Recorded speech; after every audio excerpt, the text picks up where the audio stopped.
À l'occasion de la Journée internationale des droits des femmes, la ville du Chênay-Recancourt vous propose de découvrir à la bibliothèque une exposition exceptionnelle intitulée « Portrait de celles qui changent notre quotidien ». Elle est consacrée à 6 femmes chênay-courtoises inspirantes. À travers une série de photos et de podcasts, découvrez leurs histoires et leurs réussites. Rencontrons ensemble Marion Crémière, médecin, pompier et mère de 5 enfants. Bonjour Marion, pour commencer cet entretien, est-ce que vous pouvez vous présenter s'il vous plaît ? Marion Crémière, j'ai 39 ans, j'habite au Chênay et Versailles depuis que j'ai 2 ans. J'ai fait mes études à la fac de Saint-Quentin de médecine, et une fois que j'ai été médecin, j'ai été médecin universitaire, et maintenant, donc j'ai toujours eu plusieurs activités en parallèle, parce que j'aime bien c'est l'avantage de la médecine générale aussi. Toujours une activité hospitalière et puis une activité principalement pédiatrique. Et donc maintenant, je suis en pédiatrie à Mignot à 50% et j'ai gardé un temps au centre de santé avec des consultations de suivi de pédiatrie. Et puis, je suis médecin pompier volontaire. Donc, c'est des consultations d'équivalent de médecine du travail pour les pompiers. Et jeune, qu'est-ce qui vous a poussé à aller vers cette carrière de médecin ? J'ai voulu être médecin depuis, je pense, le CP. Je voulais être médecin ou maîtresse.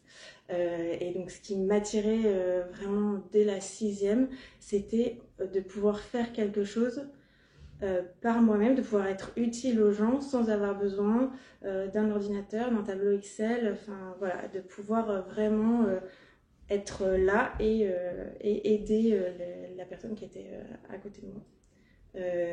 Voilà, après, ça s'est confirmé, en fait c'était une évidence. Je pense que j'aurais pas pu faire autre chose. Et là justement, donc vous m'avez dit Oudan, vous avez l'hôpital, vous avez les pompiers, vous avez aussi beaucoup d'enfants. Comment vous arrivez à gérer justement cette vie professionnelle riche et pleine avec votre vie familiale ?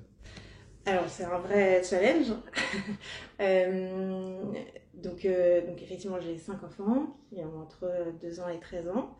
Et donc, j'ai toujours continué à avoir une activité professionnelle voilà, tout au long de mes grossesses. Voilà.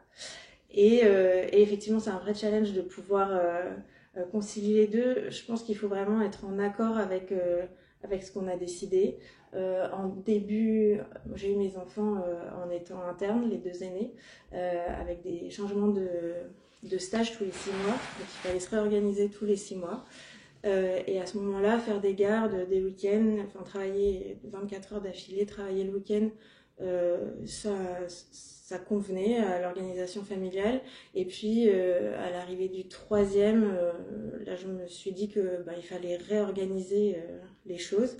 Et tout en gardant voilà, une activité qui m'intéressait. Moi, j'aurais pas pu être une maman sans travailler. J'aurais été une maman très aigrie, je pense.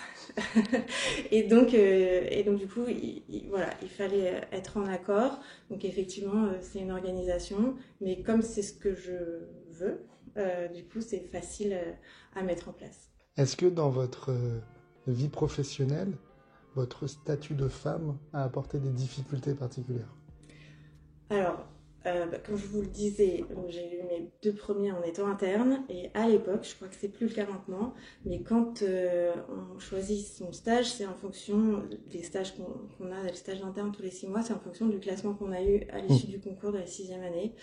Et en rentrant de mes 2 congés maternité, j'ai été déclassée. Je me suis retrouvée à la fin du classement pour choisir les stages. Ce qui est compliqué quand en plus on est une jeune maman où le mode de garde est compliqué à trouver. Il faut travailler la nuit, le week-end. Enfin voilà. Du coup ça a été une vraie complication et du coup voilà, l'idée de concilier vie professionnelle, vie personnelle dès le début, j'ai su que ce serait un challenge. Et puis après, bien sûr, quand on est dans un monde qui peut être parfois en fonction, on fait des stages dans toutes les spécialités et il y a des spécialités où c'est beaucoup plus masculin comme milieu et ça peut parfois être un peu il y a des petites blagues pas toujours très sympas. Et après chez les pompiers, parfois je suis contente d'avoir un uniforme pouvoir avoir assez d'assises pour dire mais non, là, pour votre santé, monsieur, ce n'est plus raisonnable de continuer dans ces conditions. Il faut prendre soin de votre santé avant de pouvoir continuer à monter dans les camions. Si une jeune fille qui rêve de faire médecine vient vous voir, qu'est-ce que vous pourriez lui donner comme conseil? Que c'est un travail de longue haleine, que c'est un marathon, qu'il faut arriver à être en accord, vraiment très en accord avec ses choix, mais que c'est passionnant, qu'on est auprès des gens et qu'on a vraiment l'impression de se sentir utile. Donc, je trouve que j'ai vraiment la chance d'avoir un métier qui me passionne et du coup le matin quand je pars travailler c'est jamais une difficulté, c'est jamais difficile d'aller travailler parce que je sais qu'à la fin de la journée, j'aurais été utile. Mais c'est vrai que le parcours est long, qu'on peut être face à des situations qui sont parfois difficiles, qui nous remettent aussi en question, où on a une responsabilité quand même, donc parfois ça peut être lourd à porter. Mais si on arrive à s'organiser, à ne pas rester isolé et seul, on y arrive. Et en plus, il y a vraiment une confraternité qui permet aussi de discuter des dossiers, de discuter des cas sur lesquels on a des doutes. Et donc, voilà, si on reste pas seul et si on sait que on se prépare pour quelque chose de long, il n'y a pas de raison que ça ne marche pas. Eh ben, merci beaucoup. Et merci à vous de nous avoir écoutés. Je vous invite maintenant à découvrir les 5 autres portraits de femmes inspirantes que la ville du Chêne-et-Rocancourt vous propose en ce mois de mars.